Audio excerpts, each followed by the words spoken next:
قرآن زندگی ہے، دستور بندگی ہے، ایمان کی تازگی ہے، یہ دل کی روشنی ہے۔ اعوذ باللہ من الشیطان الرجیم، بسم اللہ الرحمن الرحیم۔ ہدایت ٹی وی اسلام آباد اسٹوڈیو سے میں ہوں آپ کی میزبان رضا بطول۔ السلام علیکم ورحمۃ اللہ وبرکاتہ۔ اعوذ باللہ من الشیطان الرجیم، بسم اللہ الرحمن الرحیم۔ قل اعوذ برب الفلق من شر ما خلق۔ تمام تر حمد و ثنا ہے اس پروردگار دو جہاں کے لیے کہ جو اتنا رحمان، اتنا رحیم، اتنا کریم ہے کہ جس رب نے ہمیں ماہ مبارک رمضان جیسا مہینہ نوازا۔ وہ ماہ مبارک رمضان کہ جس میں ہر لمحہ عبادت ہے، جس میں سانس لینا عبادت ہے۔ خداوند متعال ارشاد فرماتا ہے کہ شہر رمضان الذی انزل فیہ القرآن ھدی للناس وبینات من الہدی والفرقان، کہ یہ وہ ماہ رمضان المبارک ہے، شہر رمضان ایسا مہینہ ہے کہ جس میں میں نے قرآن کو نازل کیا۔ اور قرآن کیسا قرآن، کیسی کتاب کہ جس میں ایسی دلائل، ایسے دلیلیں موجود ہیں کہ جو آپ کو بتاتی ہیں کہ حق کیا ہے اور باطل کیا ہے۔ جی ناظرین، آج ہمارے ماہ سیام بہاری قرآن پروگرام میں اپنے تمام دیکھنے والے ناظرین، محبان اہل بیت اور شیعان حیدر کرار کو خوش آمدید کہتی ہوں۔ امید کرتی ہوں کہ آپ جہاں پر بھی موجود ہیں پروردگار عالم اپنا لطف و کرم آپ سب پر بنائے رکھے۔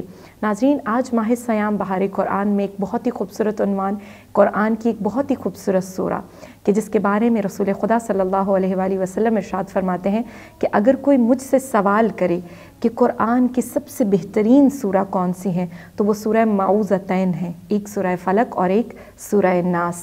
انشاءاللہ کہ آج ہمارے اسٹوڈیو میں موجود ہیں خانم رباب نجفی صاحبہ، ان کو بھی خوش آمدید کہتے ہیں۔ السلام علیکم خانم۔ علیکم السلام ورحمۃ اللہ۔ الحمدللہ خیریت سے، بالکل۔ خداوند متعال آپ کا یہاں پر آنا قبول و منظور فرمائے انشاءاللہ۔ ناظرین، ہم جاننے کی کوشش کریں گے آج کہ سورہ فلق اور سورہ ناس کا جو آپس میں ربط ہے اور کیوں اسے معوذتین کہا، کیوں اس میں ہم رب کی پناہ مانگتے ہیں ہر اس چیز میں کہ جس میں انسان اپنے آپ کو محفوظ تصور کرتا ہے، چاہے وہ سورہ فلق ہے یا چاہے وہ سورہ ناس۔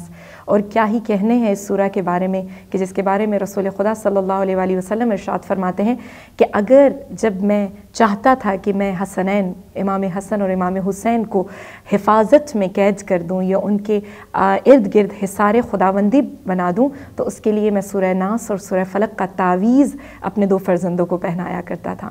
تو کیا ہی خوبصورت فضیلت ہے اس سورہ کی، اور بھی فضیلت انداز میں اور گفتگو کو جانیں گے اور آگے بڑھائیں گے۔ اور خانم سے سب سے پہلا سوال کریں گے، خانم کیوں سورہ فلق اور سورہ ناس کو معوذتین کہا گیا؟ بسم اللہ الرحمن الرحیم، وصلی اللہ علی سیدنا محمد وآلہ الطیبین الطاہرین۔ معوذتین، جس طرح سے اعوذ ہمیں دو سورہ ملتی ہیں، سورہ فلق اور سورہ ناس، جس کو ہم آغاز میں کہتے ہیں قل اعوذ برب الفلق، قل اعوذ برب الناس، دونوں میں اعوذ آ رہا ہے۔ اعوذ کا مطلب ہے پناہ مانگنا۔ معوذتین تثنیہ کا ورڈ ہے، یعنی دو پناہ گاہیں ہمارے پاس موجود ہیں خداوند متعال کی ان دونوں سورہ کے نام سے۔ جیسے قرآن میں 4 قل ہیں، سب جانتے ہیں 4 قل کے اکثر فریم بھی ہمیں مل جاتے ہیں۔ اس میں سورہ توحید ہے، سورہ فلق ہے، سورہ ناس ہے اور سورہ کافرون، قل یا ایھا الکافرون، قل سے آغاز ہوتا ہے جس کا، وہ 4 قل ہیں۔ اس طرح سے معوذتین ہے جس میں سورہ فلق قل اعوذ برب الفلق، قل اعوذ برب الناس، یہ دونوں سوراز ہیں جو قرآن کے اینڈ میں آ رہی ہیں اور قرآن کے اختتام ہو رہا ہے۔ اور یہاں پر یہ وہ سوراز ہیں جن پر پیغمبر گرامی خود افتخار فرماتے ہیں کہ خداوند متعال نے مجھے ان سورہ مفصلات کے ذریعے سے افتخار بخشا۔ اور یہ وہ سوراز ہیں جن کے بارے میں رحمت للعالمین فرماتے ہیں کہ کوئی سورہ مجھ پر نازل نہیں ہوئی ان سوراز کی مانند، سورہ فلق اور سورہ ناس کی مانند کوئی سورہ مجھ پہ نازل نہیں ہوئی ہے۔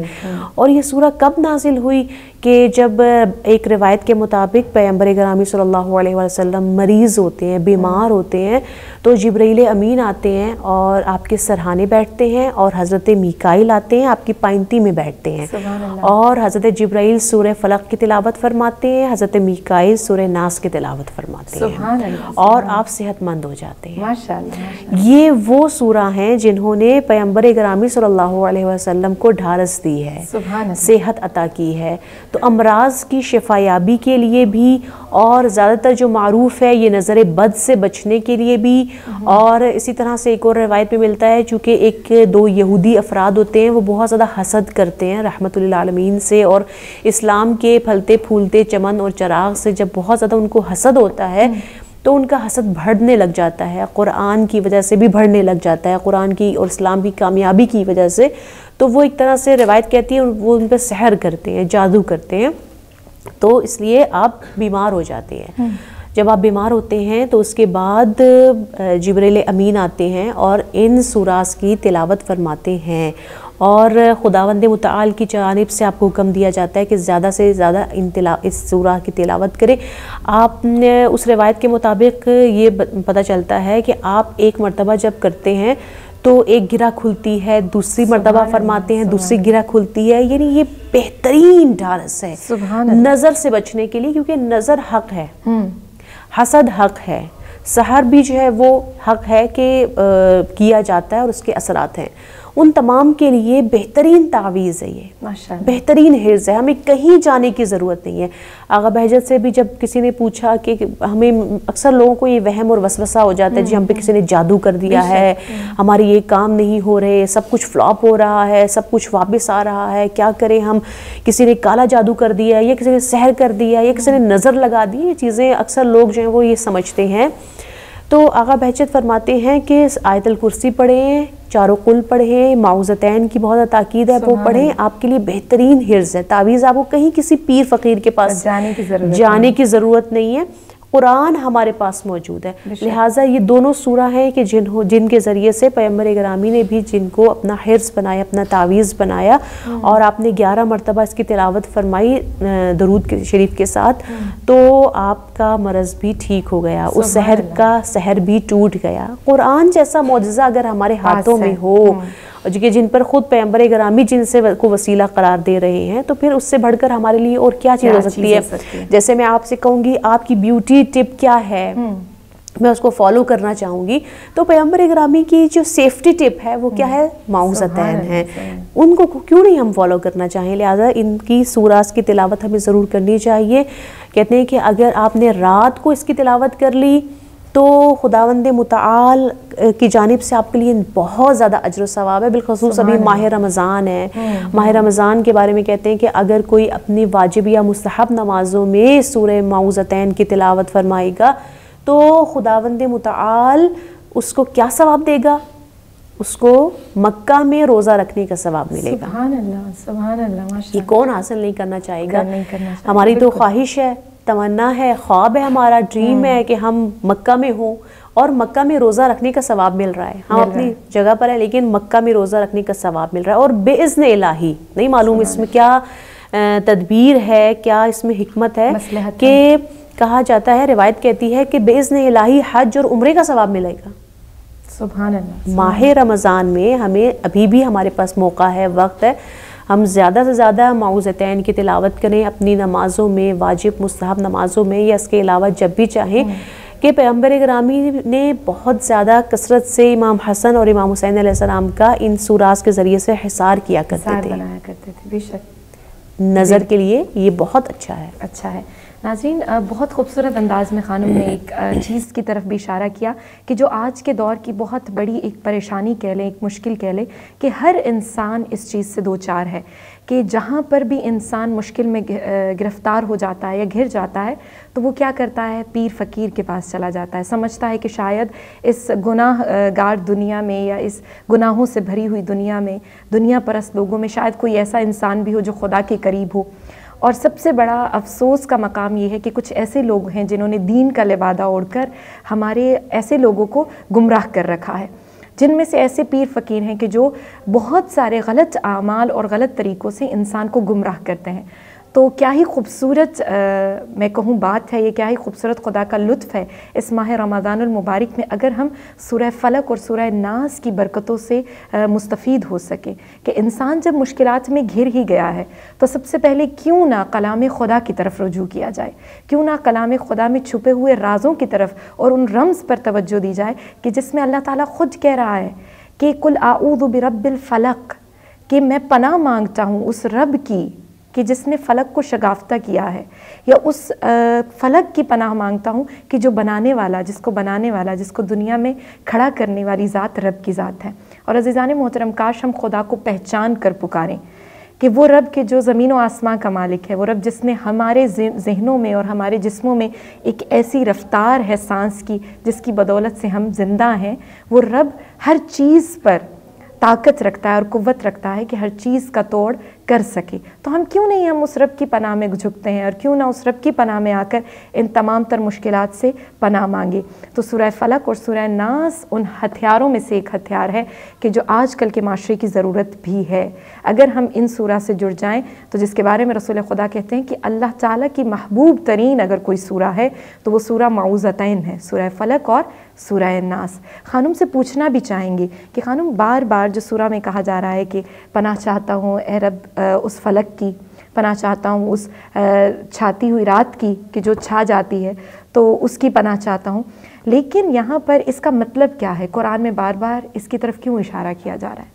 دیکھیں، جہاں خدا کے بعض اسماء ہیں جو جمال ہیں، وہاں بعض اسماء جلالی بھی ہیں۔ بے شک۔ اور جب ہم نے بچے کو موٹیویٹ کرنا ہوگا تو ہم اس کو پیار محبت سے کریں گے، اور جب ڈرانا ہوگا تو جس طرح سے ہمیں ڈرانا چاہیے اس طرح سے ڈرنا ہے نا۔ بے شک۔ اسی طرح سے سورہ فلق میں ہم حاسدین سے بچاؤ چاہ رہے ہیں، ہم شر سے، شر ما خلق، جو خدا کی مخلوقات کا شر ہے اس سے بچنا چاہ رہے ہیں، تو اس لیے ہم تھوڑے اسماء جلال کو یاد کرتے ہیں۔ قل اعوذ برب الفلق۔ امام صادق علیہ السلام سے جب کسی صحابی نے پوچھا، اس آیہ کی تلاوت کی اور اس کے بعد پوچھا کہ فلق کا کیا مطلب ہے، تو آپ نے فرمایا کہ فلق کا مطلب ہے جہنم کا ایک درہ، جہنم کا ایک درہ جس میں 70,000 در ہوں، ان 70,000 دروازوں میں 70,000 دروازوں میں 70,000 گھر ہیں، ان 70,000 گھروں میں 70,000 سانپ ہیں،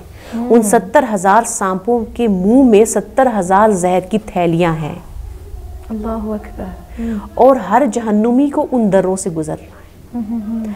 تو ہم اس پروردگار کے جو ان تمام کا خالق اور مالک ہے، ہم پناہ ہاں، چاہتے ہیں، اس کا نام پکارتے ہیں، یعنی وہ ہماری ایک شیلڈ بن جاتی ہے کہ وہ پروردگار، ہم اس سے پناہ مانگ رہے ہیں کہ جو بڑا جلال والا ہے، بہت بڑی شیلڈ ہے۔ جتنا بڑا مرض ہوگا اتنی ہی ہائی پوٹینسی آپ کو دی جائے گی نا، تو جتنا بڑا جو ہے وہ ظلم کا شکار آپ ہوئے ہیں اتنے بڑے آپ کے پاس رب بھی ہے، اتنا عظیم رب بھی ہے، لہٰذا اس پروردگار سے ہم پناہ مانگیں گے تو ہمیں کیوں نہیں پناہ مل جائے گی۔ اس لیے آج کل ہمارے اکثر جو جوان بھی کہتے ہیں، بوڑھے تو چلے نسیان کا شکار ہوتے ہی تھے، اختلال حواس کا شکار ہو ہی جاتے ہیں، ہمارے جوان بھی ہیں جو کہتے ہیں کہ او میں تو بھول گیا، ایبسنٹ مائنڈڈ ہوتے ہیں، اختلال حواس کا شکار ہو جاتے ہیں، یا ڈپریشن ہے یا معدے کی بیماریاں ہیں۔ تو روایت کہتی ہے جو جوان بھی معوذتین کا عہد کر لے کہ ہم معوذتین اپنی پوری زندگی میں، یعنی کوئی رات نہیں میں بسر کروں گا مگر یہ کہ میں نے معوذتین کو پڑھنا ہے، سورہ حمد اور معوذتین کو پڑھے گا، تلاوت کرے گا، اور 50 مرتبہ یا 100 مرتبہ جتنی قدرت ہے سورہ اخلاص پڑھے گا، یعنی معوذتین اور 50 یا 100 مرتبہ سورہ اخلاص پڑھے گا، تو وہ پوری زندگی مرنے تک، بڑھاپے تک اختلال حواس میں مبتلا نہیں ہوگا، حواس باختہ نہیں ہوگا، ذہنی طور پہ جو مسائل ہیں، وسوسے ہیں، ان میں مبتلا نہیں ہوگا، بلکہ روایت کہتی ہے کہ معدے کی خرابی میں بھی مبتلا نہیں ہوگا۔ اور آپ کو پتا ہے معدے کی خرابی بہت سی خرابیوں کی جڑ ہے اور ڈپریشن جس کی بنیاد ہے. لہٰذا تمام امراض سے بچنے کے لیے بھی جو ذہنی اعتبار سے ہوں یا جسمانی اعتبار سے ہوں یا روحانی اعتبار سے ہوں، یہ دونوں سورہ بہترین شیلڈ ہے ہمارے لیے، ڈھارس ہیں. ہمیں چاہیے اس کی تلاوت کرتے رہنا چاہیے کہ اس لیے قل اعوذ برب الفلق من شر ما خلق، یعنی خدایا تیری مخلوق کی شر. یعنی اگر مجھے کسی کا شر پہنچا بھی ہے تو وہ کون ہے؟ اللہ اس کا کریٹر ہے، بالکل اللہ اس کا خالق ہے، اللہ اس کا مالک ہے، یعنی اللہ کے قبضہ قدرت میں ہے، اس کی بھی جان ہے. لا حول ولا قوت الا باللہ العلی العظیم. اسی لیے عرفا کہتے ہیں اگر کوئی اس کا مطلب سمجھ جائے اور جنگل میں نکل جائے تو بعید نہیں ہے. یعنی خدا کی طاقت، خدا کی ہمت. ہم جو کھڑے ہو رہے ہیں، ہم جو بیٹھ رہے ہیں نماز میں اور کہتے ہیں بحول اللہ وقوتہ اقوم واقعد، یعنی اس کا مطلب ہے کہ میں جو کھڑی اور بیٹھ رہی ہوں یہ نہ سمجھوں کہ میں عبادت کر رہی ہوں خدا کی، میں بڑی اچھی ہو گئی ہوں، ہاں، بلکہ یہ تو اللہ کی ہی دی ہوئی توفیق ہے. تو میں ختم ہو جاتا ہے انسان کی ذات سے. اسی طرح سے من شر ما خلق بھی انسان کو وہی ڈھارس دے رہا ہے کہ خدایا جو شر مجھے تیری مخلوق سے پہنچا ہے وہ ہے تو تیری ہی مخلوق ہے، اور تو اسماء جلال بھی رکھتا ہے، اسماء جمال بھی رکھتا ہے. تو انشاءاللہ جو کوئی بھی اس سورہ کی ڈھارس میں آ جائے گا، اس کی پناہ میں آ جائے گا، وہ ہر قسم کی شر سے امان حاصل کر لے گا. ناظرین، واقعاً یہ ایک ایسی سورہ ہے کہ جس کے بارے میں خانم یہاں پر ایک سوال بھی ہے جو میں آپ سے کرنا چاہوں گی. کہا جاتا ہے کہ سورہ میں ہے من شر ما خلق، کہ ہر اس شے کے شر کو جو پیدا کرنے والی ذات ہے وہ اللہ تعالیٰ کی ذات ہے.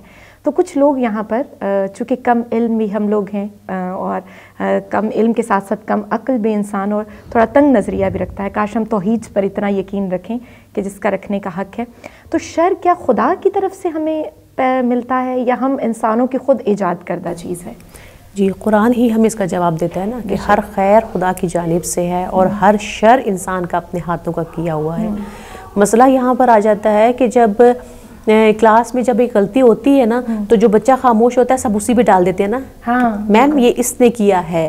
تو بالکل جس طرح علماء کہتے ہیں خدا سب سے زیادہ مظلوم ہے. خدا چونکہ خاموش ہے، ہاں، حالانکہ خدا کی لاٹھی بے آواز ہے جی، لیکن ہمیں کیا، چونکہ ہمیں کوئی چیز مل جاتی ہے، فتح مل جاتی ہے تو ہم کہتے ہیں واو میں نے کام یہ کر دیا.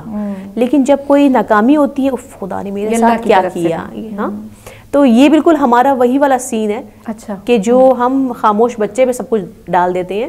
ہمیں کوئی چیز کامیابی مل جاتی ہے تو ہم اس پر جو ہے وہ اکڑتے رہتے ہیں. اور جب خدا، یعنی خود قرآن کہتا ہے کہ انسان کی فطرت میں ہے کہ جب انسان کو کچھ مل جاتا ہے تو وہ ناشکرا ہو جاتا ہے، بھول جاتا ہے، زمین پر اکڑ کر چلنے لگ جاتا ہے. اور یہ نہایت ہر انسان کی زندگی میں آزمودہ ہوگا. لیکن جب کوئی ناکامی آتی ہے، کوئی پریشانی آتی ہے تو اس کو ہم خدا پہ ڈال دیتے ہیں. تو اس کو ہمیں اپنی ذات سے نکالنا چاہیے. اور ہمیشہ خدا کی ذات تو مہربان ہے اپنے بندے پر. وہ جو حضرت موسیٰ علیہ السلام نے کہا تھا نا خدایا تو مجھے اپنی حکمتوں میں کے رازوں میں سے ایک راز دکھا، تو خدا نے کہا تھا جاؤ فلانے گاؤں میں جاؤ اور جا کر ہر ایک سے ذرا جا کر پوچھو ان کی کیا حاجت ہے. تو کسی نے جب جا کر دیکھا تو کسی سے پوچھا تو انہوں نے کہا کہ ہماری آرزو ہے کہ بارش ہو جائے. کوئی کہتا ہے جی بارش نہ ہو، کوئی کہتا ہے تیز ہوا چلے، کوئی کہتا ہے آندھی طوفان نہ آئے. تو حضرت موسیٰ سر پکڑ کے رہ گئے، خدایا تو ہر ایک کو کیسے راضی رکھتا ہے. خداوند متعال تو ہر کسی کو سننے والا ہے، خدا مہربان ہے. اور خدا کی تقدیرات پر راضی رہنے پر ہمیں کام کرنا چاہیے، پریکٹس کرنی چاہیے. ہماری زندگی میں ایسا نہیں ہے، جہاد یہی تو ہے، جہاد فی سبیل اللہ، جہاد نفس یہی ہے کہ کوئی چیز میرے کوئی پرابلم ہے اپنی زندگی میں میں فیس کرتی ہوں تو اس سے مجھے اپنے ذات سے اپنی زندگی سے نکالنا ہوگا اور اپنی فکری جو سلسلہ ہے وہ صحیح محور میں رکھنا ہوگا. کیونکہ 3 چیزیں ہیں جس سے انسان نہیں بچ سکتا، روایت کہتی ہے، اور تینوں ہمیں اس سورہ میں ملتی ہیں. ایک ہے کہ فعل بد، یعنی میں کہوں کہ مجھے نا فلانے نے یہ جو میں ابھی نکل رہی تھی آگے سے بلی گزر گئی اور میرے لیے اچھا نہیں ہے تو یہ میں نے فعل بد کر دیا تو وہ میں جیسے سوچ رہی ہوں نا ویسا ہی ہوگا. وسوسہ فی تفکر خلق اللہ. اچھا، وسوسہ کرنا بھی ایسا ہی ہے کہ جب اگر کسی چیز کو ہم وہم کرتے ہیں نا، کوئی شخص کہتا ہے میں اگر یہ کرتا ہوں تو ویسا ہوتا ہے، یہ جو وہم میں اکثر لوگ مبتلا ہو جاتا ہے، اس سے انسان نہیں بچ سکتا۔ اور تیسری چیز ہے حسد۔ کوئی شخص اگر حسد کرے گا وہ آ کر رہے گی نظر، یعنی نظر بد، حسد۔ جب کسی سے پوچھا گیا کہ حسد کسے کہتے ہیں، امام سے پوچھا گیا تو امام نے فرمایا وہ گوشت اور وہ خون ہے جو حاسد کی رگوں میں دوڑ رہا ہے، وہ جب تم تک آتا ہے تو تمہیں خشک کر کے رکھ دیتا ہے، اور مجھے خوف ہے کہ حسد تقدیر الہی پر غالب نہ آ جائے۔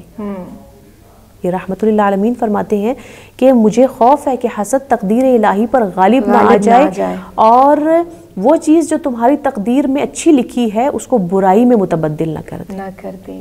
جی ناظرین، یہ کتنی خوبصورت میں کہتی ہوں ایک تفکر والی بات ہے کہ جس میں انسان واقعی ڈوبا ہوا ہے لیکن غور و فکر نہیں کرتا۔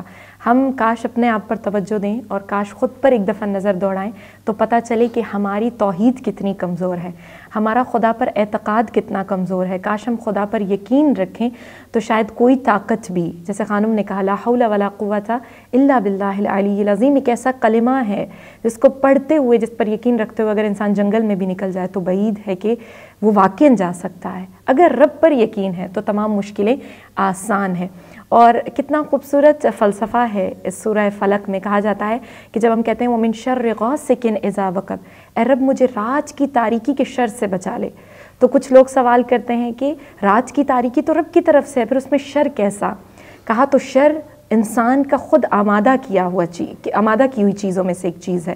جیسے کہا جاتا ہے رات کی تاریکی میں ہی لوگ جو ڈاکہ ڈالتے ہیں یا لوگوں کو نقصان پہنچاتے ہیں، وہ رات کی تاریکی کا سہارا لے کر لوگوں کو نقصان پہنچاتے ہیں۔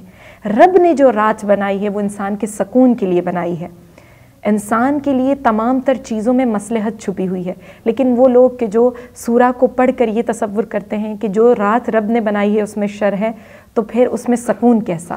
در حقیقت وہ شر انسان کا ایجاد کرتا ہے، وہ انسان ہے کہ جو پروردگار کی نعمتوں کا سہارا لے کر اس کا لبادہ اوڑھ کر لوگوں کو نقصان پہنچاتا ہے۔ ایسا نہیں ہے کہ رب کی بنائی ہوئی نعمات میں شر ہے۔ ہم جو پناہ مانگ رہے ہیں سورہ فلق میں کہ رب وَمِن شَرِّ غَاسِقٍ اِذَا وَقَبَ، کہ رب رات کی چھائی ہوئی تاریکی کے شر سے مجھے پناہ دے، مجھے ان تمام تر معاملات سے نجات دے جو آج کل کے دور میں رات میں لوگ ایک دوسرے کو نقصان پہنچا رہے ہیں۔ تو یہ جو پناہ مانگ رہے ہیں ہم رب کی، در حقیقت اللہ تعالیٰ کی ان نعمتوں کے بارے میں ہے کہ جو رب نے ہم پر نازل کی ہیں، کہ رب تو حقیقی معنی میں پناہ رکھنے والی ذات ہے، ہمیں اپنی پناہ میں لے لے۔ تو خانم یہیں پر ہم چونکہ موعظتین کی بات ہو رہی ہے تو سورہ ناس کی طرف جائیں گے۔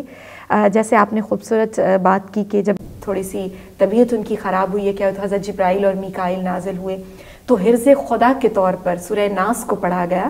اور یہ حرز خدا کیا ہے در حقیقت؟ کیوں سورہ ناس کو حرز خدا کہا جاتا ہے؟ دیکھیں جس طرح سے سورہ ناس میں وسوسوں سے بچ رہے ہیں ہم، اور سورہ فلق میں حسد سے بچ رہے ہیں، در حقیقت دیکھیں تو یہ چھوٹے چھوٹے سے فرق ہیں ورنہ چیز تو ایک ہی ہے۔ اور یہ جب ہم اس میں خداوند متعال سے حسد سے بچاؤ مانگتے ہیں اور وسوسوں سے، وسوسہ کسے کہتے ہیں؟ پہلے یہ وسوسہ نہایت اہم ہے انسان کی زندگی میں، کیونکہ جیسے میں نے ابھی پہلے آپ کو ایک روایت سنائی کہ وسوسہ ہو کر رہتا ہے، یعنی اگر انسان وسوسے میں پھنس جائے تو یہ ضرور اس کی زد میں آ جاتا ہے۔ ہمیں اپنے آپ کو وسوسہ آنے سے پہلے ہی بچانا ہے، وسوسہ آ گیا اس کو کنٹرول کرنا ہے کہ نہیں ایسا نہیں ہوگا، پازیٹیو جس کو پازیٹیو سوچنا ہے، بالکل، کیونکہ خداوند متعال مہربان ہے، خدا مہربان ہے، ہمیشہ اپنے آپ کو اسٹرانگ رکھنا ہے۔ اور ویسے ڈاکٹرز بھی یہ کہتے ہیں، ماہرین نفسیات بھی یہ کہتے ہیں کہ جب انسان وسوسے میں یا وہم میں مبتلا ہوتا ہے تو انسان کو اسی ٹریک پہ سوچنے کی عادت ہو جاتی ہے، پھر وہ ہر چیز کو وسوسہ اور وہم میں لے کے جا رہا ہوتا ہے، اور اس کو پھر وہی چیزیں جو ہے نا لا آف اٹریکشن بھی سے کہا جاتا ہے کہ جیسا آپ سوچو گے ویسے ہی آپ ریسیو کرو گے، لہٰذا میں ویسے مل رہا ہے آپ کو، بالکل میگنیٹ کی طرح ہے، جیسا میگنیٹ اپنی سی چیزوں کو جو ہے وہ کیچ کرتا ہے، اسی طرح سے انسان کا وسوسہ اور وہم اور یہ سوچ طرز فکر ہے وہ بھی انسان کو ویسا ہی چیزیں نظر آ رہی ہوتی ہیں، لہٰذا اس کو پریکٹس۔ آپ کی بات کاٹ رہی ہوں، شیطان بھی، یہ شیطان کا ایک بہت بڑا حربہ ہے جس نے کہا تھا کہ میں لوگوں کے دلوں میں وسوسہ پیدا کروں گا، بالکل، تو یہ شیطان کی ایک بہت بڑی چال ہے جس میں ہم گرفتار ہیں۔ جی اس میں ایک روایت بھی موجود ہے، البتہ میں اس کو پریکٹس بتاتی چلوں کہ اس کی بہتر بہترین جو علاج ہے وہ ہے اچھا سوچنا، مثبت سوچنا. بلکہ ایک میں دیکھ رہی تھی، ایک ماہر نفسیات سجیسٹ کر رہے تھے، وہ لوگ جو ڈپریشن میں مبتلا ہو جاتے ہیں اور وہم میں مبتلا ہو جاتے ہیں، ان کو چاہیے کہ وہ دن میں اپنا اسٹاپ واچ لگا دیں، دن میں 5 یا 10 مرتبہ، اور اس کے مطابق جب وہ الارم بجتا ہے تو آپ پازیٹیو سوچنا شروع کریں اور اللہ تعالیٰ کی نعمتوں کو یاد کریں. ایک تو ہوتا ہے زبان سے الحمدللہ جی اللہ نے بڑا کرم کیا ہے، لیکن جب پریشانی آئی ہے تو اللہ نے میرے ساتھ یہ کیا کر دیا ہے، ٹھیک ہے. تو یہ زبان سے الحمدللہ کہنا کافی نہیں ہے، بلکہ وہ فیلنگز اپنے اندر لے کر آئیں اور خدا کی نعمتوں کو واقعی میں ریئلائز کریں، یاد کریں اس الارم پر. اور دوسری چیز یہ ہے کہ دیکھیں جیسا ہم سوچیں گے ویسا ہی ہوگا. وسوسے کے بارے میں رحمت للعالمین نے کیا ارشاد فرمایا، کتنی خوبصورت روایت ہے. امام علی علیہ السلام سے فرمایا، اے علی اگر لوگوں کے کانوں میں شیطان وسوسہ نہ کرے تو لوگ بھی وہی دیکھیں اور سنیں جو ہم دیکھتے اور سنتے ہیں. سبحان اللہ، سبحان. یہ مطلب شیطان کا غلبہ ہے انسان پر. بالکل، کیونکہ ایک مرتبہ شیطان نے، روایت کہتی ہے، میٹنگ کی اور ابلیس نے تمام اپنے چیلوں کو بلایا، تمام ان کو بلایا اور کہا کہ کیا کروں، یہ جو انسان ہے اس کو بھٹکانے کے لیے کیا وہ کیا کرنا چاہیے، کون سا حربہ آزمانا چاہیے. تو کسی نے کہا کہ اس کے دل میں جو ہے وہ حسد ڈال دو، کسی نے کہا کہ اس کے دل میں تکبر ڈال دو، کسی نے کہا کہ اس کے دل میں شہرت ڈال دو، فیم جو ہے وہ ڈال دو، کسی کے لالچ ڈال دو. تو ایک ابلیس ہر ایک کو سوچتا رہا اور اس کا انکار کرتا رہا، اور آخر میں ایک مرتبہ ایک خناس کھڑا ہوا.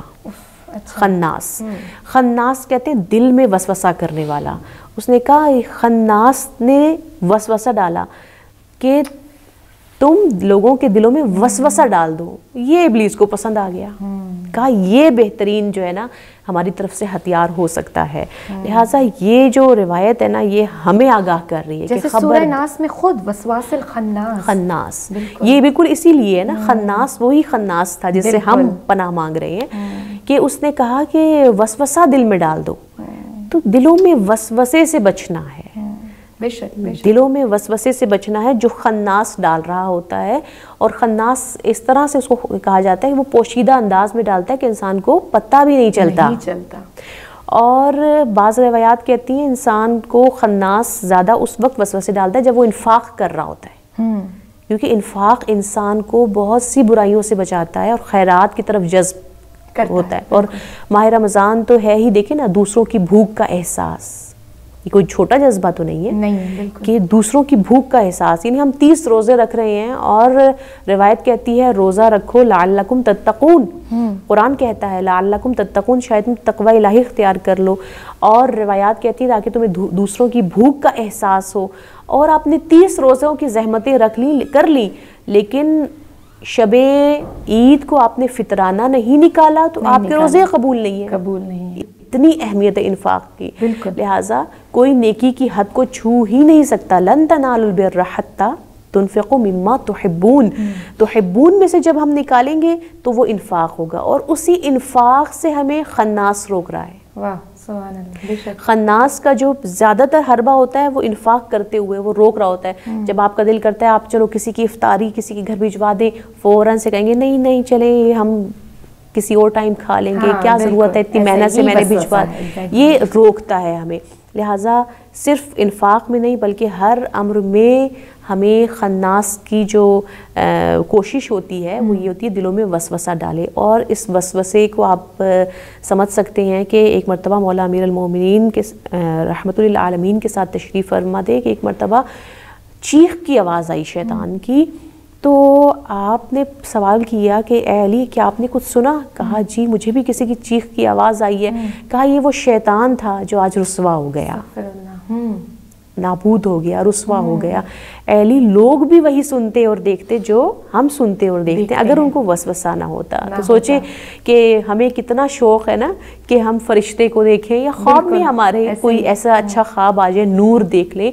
تو اگر ہم چاہتے ہیں کہ ہر حقیقت کو سمجھیں، دیکھیں، حکمت بصیرت ہمیں حاصل ہو جائے تو ہمیں چاہیے سورہ ناس کی تلاوت کریں تاکہ ہم وسوسوں سے بچ سکیں. ناظرین یہ ایک بہت ہی اہم نقطہ ہے جو آج کل کے میں کہتی ہوں سورہ فلق ہو یا سورہ ناس اس دور کی ضرورت ہے. جس دور میں ہمیں وسوسے بھی ہیں، ہمیں شیاطین کا سامنا بھی ہے، اور ہر دور میں ہی شیطان تو رہا ہی ہے، لیکن اس دور میں چونکہ شیطان کا غلبہ ہم پر اتنا ہے کہ وسوسوں نے انسان کو گھیر رکھا ہے، اور وسوسہ ایک ایسی کیفیت ہے جو صرف انسان خود اپنے لیے محسوس نہیں کرتا، بلکہ دوسروں کے ساتھ نیکی کرتے ہوئے بھی جو چیز روکتی ہے وہ وسوسہ ہے۔ انسان کسی سے نیکی کا ارادہ کرے یا کسی کی مدد کرنا چاہے یا کسی کا غمگسار بننا چاہے، اس میں بھی وسوسہ آ جاتا ہے کہ بھئی مجھے کیا ملے گا ریٹرن میں۔ ہم مفاد کو بہت زیادہ سوچنا شروع کر چکے ہیں کہ ریٹرن میں ہمیں کیا مل رہا ہے، پر در حقیقت سورہ ناس، سورہ فلق ایسی سورہ ہیں کہ جس کے بارے میں رسول خدا نے کہا کہ جو خانم نے بھی بہت خوبصورت انداز میں بتایا کہ حرز خدا ہے۔ رسول خدا فرماتے ہیں کہ اگر کوئی رات کو باوضو ہو کر سورہ معوذتین، سورہ فلق اور سورہ ناس کی تلاوت کر کے سو جاتا ہے تو وہ حرز خدا میں ہوتا ہے صبح تک، اور کہا جو اس کی فجر کے لیے وہ اٹھتا ہے اور بیدار ہوتا ہے، جو اس کی آنکھیں کھلتی ہیں تو وہ اس کیفیت میں ہوتا ہے کہ اس کے اطراف حرز خدا کی صورت میں ہوتے ہیں، وہ خدا کی محضر میں اپنی آنکھوں کو کھولتا ہے اور بلند ہو کر پروردگار کی بارگاہ میں حاضر ہوتا ہے۔ ناظرین فقط اتنا نہیں، سورہ ناس ایک ایسی سورہ ہے کہ جس کے بارے میں کہتے ہیں کہ سورہ ناس کو اگر آپ بچوں پر دم کر دیں، ان کو پڑھ کر ان پر دم کر دیں اور ان کے قلب پر ہاتھ رکھ کر سورہ ناس کو پڑھ دیا جائے تو کہا وہ جنون کی حالت سے ہمیشہ بچے رہیں گے، اور اگر کسی کی دل جو ہے، کسی کا دل نا امیدی کی طرف جا رہا ہے یا مایوسی کی طرف جا رہا ہے، یا آج کل کا جیسے دور ہے ہم انسان بیٹھے بیٹھے مایوس ہو جاتے ہیں، کیونکہ ہماری خواہشات اتنی ہیں، ہماری وشز اتنی ہیں کہ جو ہمیں ایک لمحے میں اگر ہم سوچنا شروع کریں تو ہم مایوسی کا شکار ہو جاتے ہیں۔ کہا جب تم پر مایوسی طاری ہو جائے تو سورہ معوذتین کی تلاوت کرو، حسد سے دور ہو جاؤ گے، وسوسے سے دور ہو جاؤ گے، رب کے محضر میں آ جاؤ گے۔ تو یہیں پر خانم سے پوچھنا چاہیں گے، خانم آپ نے بہت خوبصورت انداز میں بتایا سورہ ناس کی جو اگلی سورہ ہے کہ جس میں بہت خوبصورت انداز میں بتایا جا رہا ہے قل اعوذ برب الناس مالک الناس الہ الناس، یہ جو سورہ ہے اور سورہ کی اگلی آیات ہیں اس میں پروردگار کیا کس طرف متوجہ کروانا چاہ رہا ہے؟ دیکھیں اوورآل اگر ہم دیکھیں تو یہ ہمارے لیے میڈیسن ہے، ڈوز ہے خداوند متعال کی جانب، اور یہ ہم پر کرم ہے، لطف ہے خداوند متعال کی جانب سے کہ ہر شر سے اگر ہم بچنا چاہتے ہیں تو ان دونوں سوراز کی تلاوت کریں، اور ان دونوں کی جو بنیاد ہے، ہر شر کی جو بنیاد ہے وہ بھی بتا دیا کہ ایک ہے حسد اور ایک ہے وسوسہ۔ حسد وہ چیز ہے کہ روایت کہتی ہے کہ خداوند متعال نے 9 چیزوں کو اس امت سے ہٹا دیا اور ان میں سے ایک حسد ہے۔ اچھا اب حسد کی ہمیں چھوٹ نہیں مل رہی یہاں پر، نہیں مل رہی، بلکہ وہ حسد جو صرف دل میں ہو، ہمارے عمل میں نہ آ رہا ہو۔ کچھ لوگ اپنے اعمال سے بھی اتنا غافل بھی ہوتے ہیں کہ اعمال میں بھی لا رہے ہوتے ہیں لیکن وہ کہتے ہیں نہیں میرے تو دل میں ہے صرف۔ البتہ صرف دل میں ہونا توفیقات کو سلب کر سکتا ہے، اس دھوئیں کی مانند ہے نا کہ جو کمرے کو سیاہ تو کر رہی ہے جلا نہیں رہی ہے۔ اب کچھ اس اندھیرے جگہ پہ جہاں دھواں ہی دھواں ہے کچھ دکھائی نہیں دے گا، تو جس دل میں حسد ہے اس میں پھر کچھ دکھائی نہیں دے گا، حق اور باطل میں تمیز، تو اس حسد پر بھی ہمیں کنٹرول کرنا ہے اور اس کو بہترین ہے، ٹھیک ہے انسان ہے اور اس کو کمپٹیشن کی دنیا ہے، حسد ہو سکتا ہے، البتہ 2 جگہیں ایسی ہیں جہاں پر حسد کو جائز بھی کر دیا۔ ایک یہ کہ جس کو تم دیکھو کہ خداوند متعال نے اسے قرآن کا علم دیا ہے تو تم اس سے حسد کرو، سبحان اللہ، کہ وہ اس کے ذریعے سے اللہ کی عبادت کر رہا ہے۔ والسابقون السابقون اولئک المقربون، اور جو سابق الی خیرات اور والجنہ، جنت اور خیرات کی جانب نیکیوں کی طرف دوڑو، بھاگو، کمپٹیشن لو، حسد کرو۔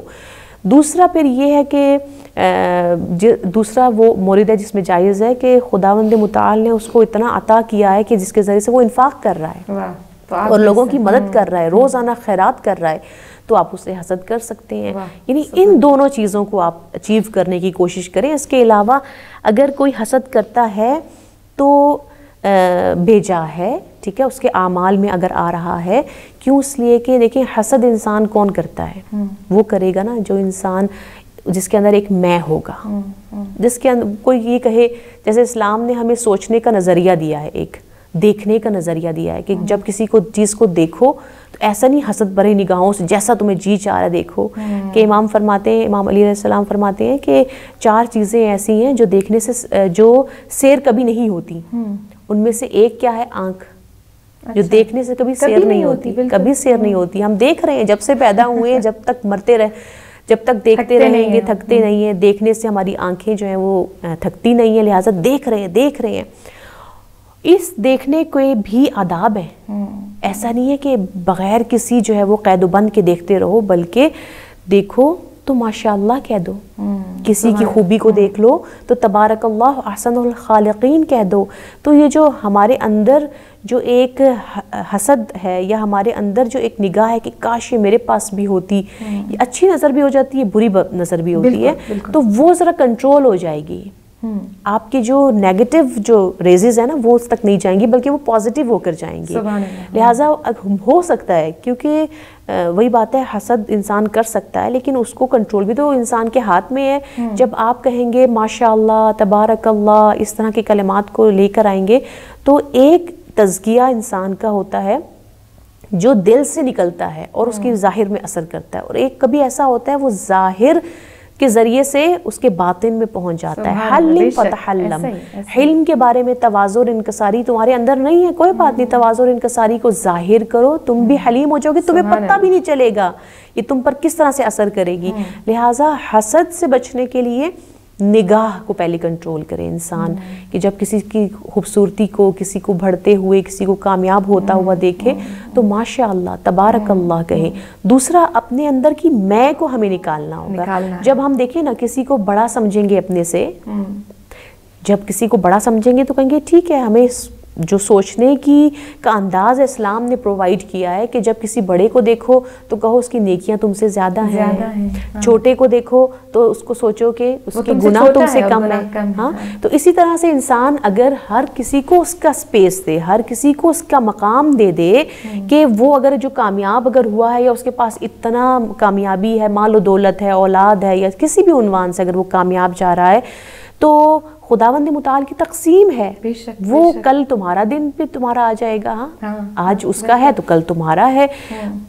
اور حسد کے بارے میں روایت کہتی ہے کہ حضرت موسیٰ علیہ السلام کو خدا نے کلیم اللہ اس لیے بنایا کہ وہ خدا کی تقدیر پر اور تقسیم پر راضی ہیں، اور حسد کرنے والا گویا خدا کی تقسیم پر راضی نہیں ہے، اس لیے وہ حسد کر رہا ہے.